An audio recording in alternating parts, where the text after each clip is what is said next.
Good afternoon, everyone. As we saw the progression of dust over the Canary Islands sweeping off of Western Africa, well, the result was this dust cyclone, rare and unusual. Ireland wettest in 140 years, February. Remember those double cyclones that also tore across Iceland into the UK, resulting in some of this moisture? Beets are taking a beating. Poland production down. USA production down. USA grants bailout disaster. And the root crops are the things that were supposed to save us from this grand solar minimum intensification of the weather and wind. I guess that means we need to shift to Plan C already. As we head toward an election later this year, the U.S.-China trade war has taken a back seat to the massive disruption in global shipping and logistics from the largest factory closures witnessed in our modern era across Asia. Brexit and concerns over cyber threats globally. Only one investment stands out: gold. Patriot Gold Group has no fee-for-life IRAs where your IRA or 401k can be in physical gold or silver. At Patriot, you work directly with an owner and avoid paying absurd broker fees. Call today or request a free investment kit. PatriotGoldGroup.com. The link's in the description box below.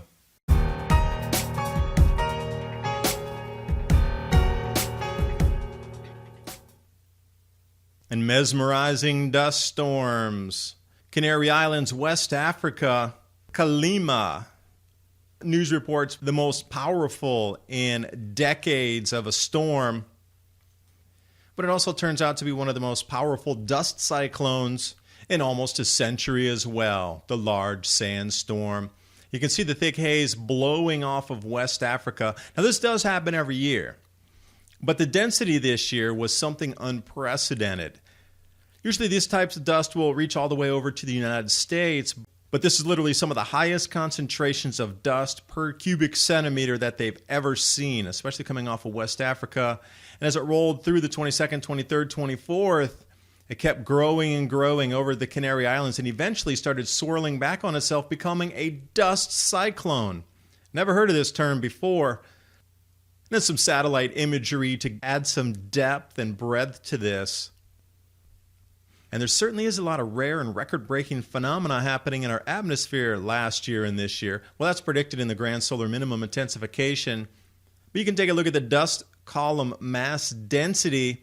Linked to everything in the description box below. And you can check it out either in the square centimeter or the square meter. They do both ranges there for you. And Severe Weather EU really doing a good job following this day by day by day. And then finally, they compiled all the photos so we can get a before and after, even though it's been a week since this event transpired.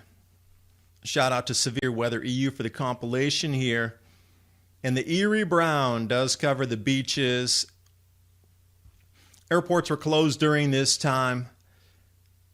And holidaymakers disappointed that they weren't seeing clear sunsets during this time of the year. And this follows a week prior with the double cyclone spinning across Iceland, slamming into Ireland and the UK. Storm Dennis, that was a double cyclonic low, rare, unbelievable. Flights grounded due to low pressure. I've already done an entire video, and flights were grounded, propeller aircraft, because the pressure went below 940 millibars, which wasn't high enough for and they were grounded. What does this lead to? The Irish Times, stormy February, record rainfall. And I thought, well, how far back was this rain record that was broken? 1850. And this intensification of the Grand Solar Minimum makes sense if we're going back into a 400-year cycle of activity, breaking us back into 1850, and we're starting to see a lot of 200-year weather records broken, specifically in the late 2019 into 2020. Also, they detailed an enormous amount of other stations here. Shannon Airport, 74-year record, 56-year record.